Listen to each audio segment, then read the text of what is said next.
Hello, this is a copy of the workshop which was presented on December 1 in Lithgow. First, I'd like to acknowledge the traditional custodians of the land on which we met and pay my respects to their elders past and present.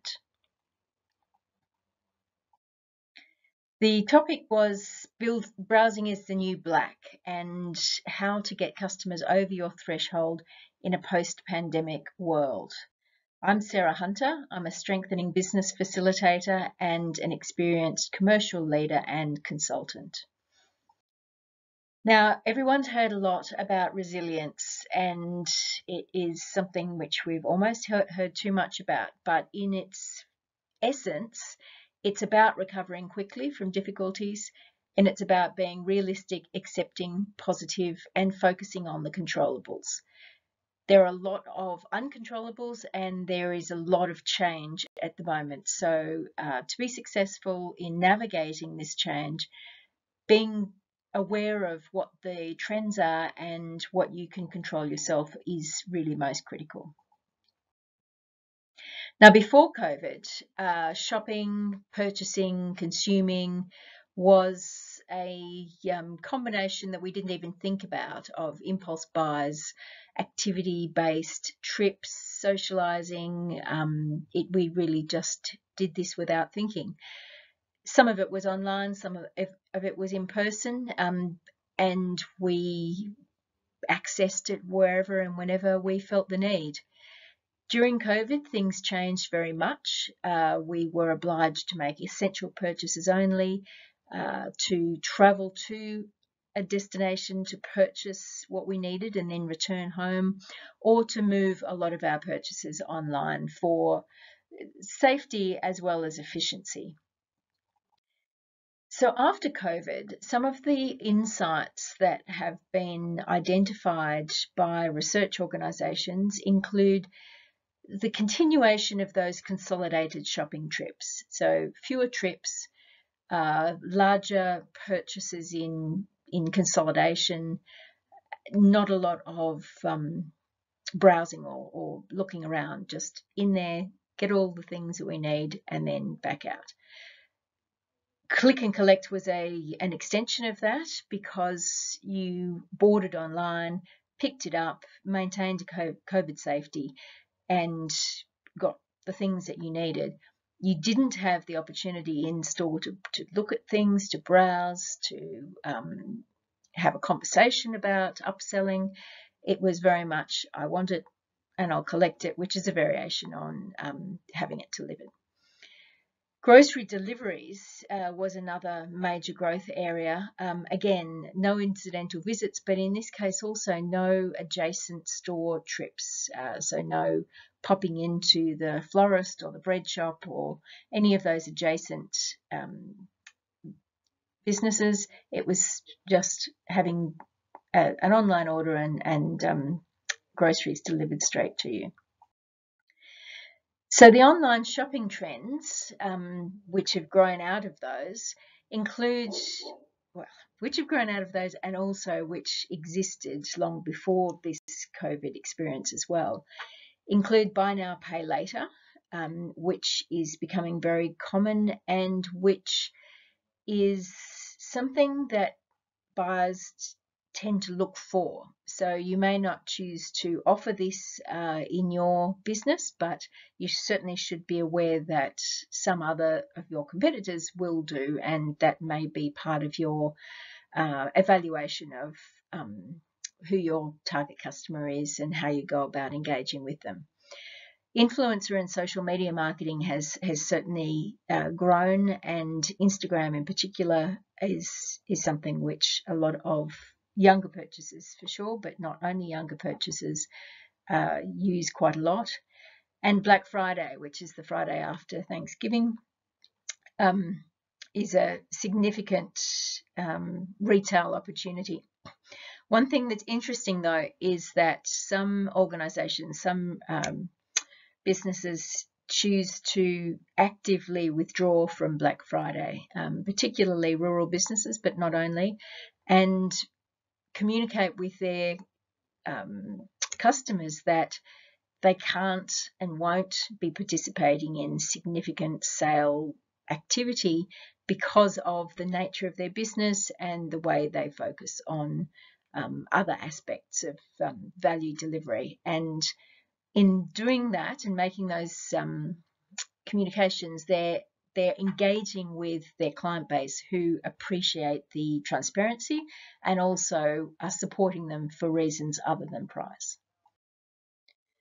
So I guess the summary of where we are at the moment is it's complicated, complex, and deeply personal. And these are the things which will carry through and continue to become more of a focus for not only retailers, but all types of businesses. McKinsey research indicates a few of these key aspects of the customer experience. They want to be met where they are. They want to you to know who they are, what they prefer, and to meet them in social media places as well as in person. They want to come across you in their browsing and in their online activities because that provides another micro engagement opportunity. Now, loyalty programs have been around for a very long time, and the incarnation of them that we see now is one which is more focused on the individual, less sort of generic spend and receive, and has something which engages a consumer a little bit more closely than simply a transactional reward for purchase. So for a business right at the moment, coming out of COVID, some of the things that you can do are to make sure that you are where your customers also are. So that means having a digital presence, extending a footprint, but only to the extent that you're able to support those. So don't feel that you need to be on every social platform if you're really incapable through time or motivation to actively support one or two. Just choose the ones that are most important and go with that.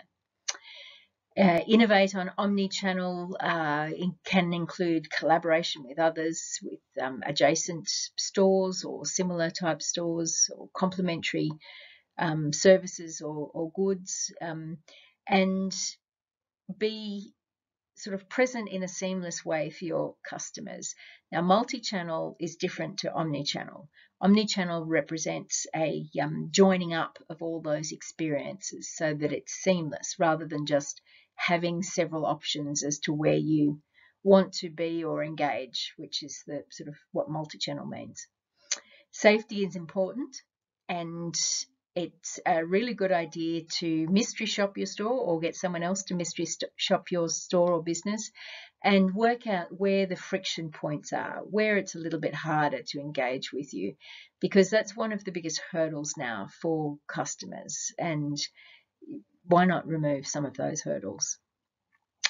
Another option which is also showing strongly as a trend is to reimagine the physical space in which you sort of present your goods or your services. So change the environment, make it more appealing, make it align better with what your customers want or what your culture or sort of ambiance is for your business. Just make sure that all of those things align.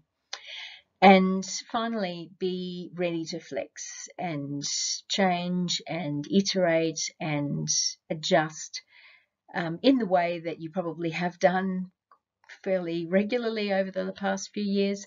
But don't feel that you've got to change, then set, forget, and leave it like that. Just listen to your customers, ask your customers, listen to them, and respond, and just keep asking and checking in to see that what they want is what they're saying they want, not what you think you understand. So there are two types of shopping now. One of them is a very targeted I've got to get something.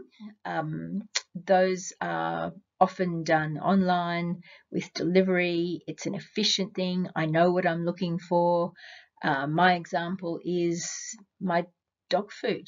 I buy 15 kilos at a time, 30 kilos sometimes. I don't want to carry it home. I don't want to browse.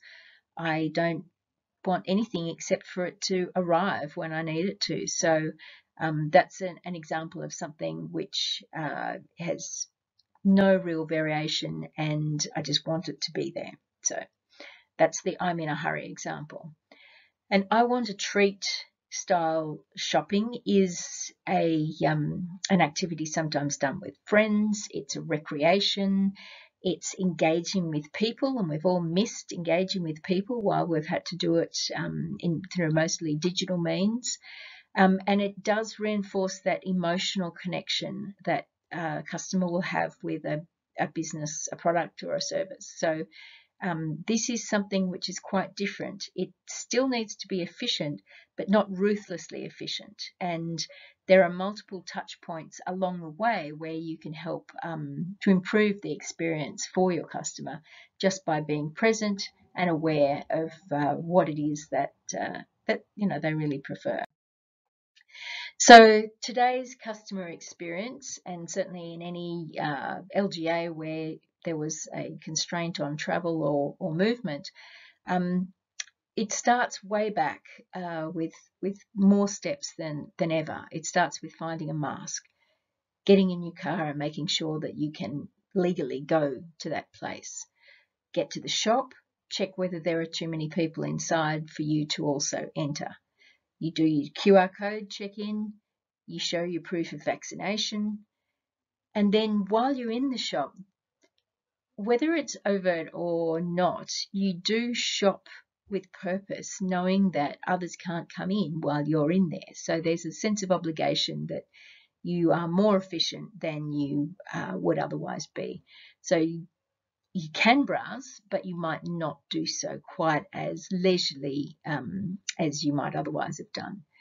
So you go and pay, you check out, and on that departure, whether you've purchased something or not, you decide really whether you want to go through all of that again. Now, this may not be a conscious decision, but it does help to set the scene for the next time you're there as a customer and, do I want to go in or not? So as a retailer, there are opportunities to make each of those experiences slightly more pleasant, slightly easier. You can help people sort of make that decision. Yes, there's space to come in. You can be pleasant and firm, but not officious about checking the identity documents. And you can give people permission to spend a little bit more time if you like. It's all right. There's no one waiting, or let me help you if I can. Those sorts of things, and then talk to them. Thank them when they check out. Greet them when they come in. Don't be on your phone. Don't be busy unpacking boxes or doing something else. Just engage with them mindfully when they're in there, because that is all part of that emotional connection and that experience. So here's an exercise that can be done around the customer journey, and a workshopping exercise with your own business about what could be ways that without any cost and very little effort, you could just change the experience of a customer enough to have them come back, enough to have them recommend you to someone else. Here's an example that was done by a restaurant which had to change to a home delivery service. And you can see that this has been completed with some particular thoughts in mind about the customer type. What are some of the things which could be done? Remembering that if you're smiling when you're on the phone, people can hear you smiling. That's an important aspect of it. And also knowing who your customers are, knowing who your tribe is and what they like, what they want to see, how they like to engage, how they like to be communicated with. It goes back to that insight material about what the customer is asking for from their preferred suppliers. So that was a quick gallop through the essence of customer experience as it is in this post-COVID environment. If you'd like to go deeper, you can join the Entrepreneurs Program, Strengthening Business, and explore the opportunities that presents for your business with facilitators, support, collaboration, and help to build a stronger, more resilient organisation. We have 6 months to go on this program, so if you'd like to join it quickly, and you can get access to all of those services, including a digital specialist to help you take your business online. So thank you. I'm Sarah Hunter. It's been lovely to see you.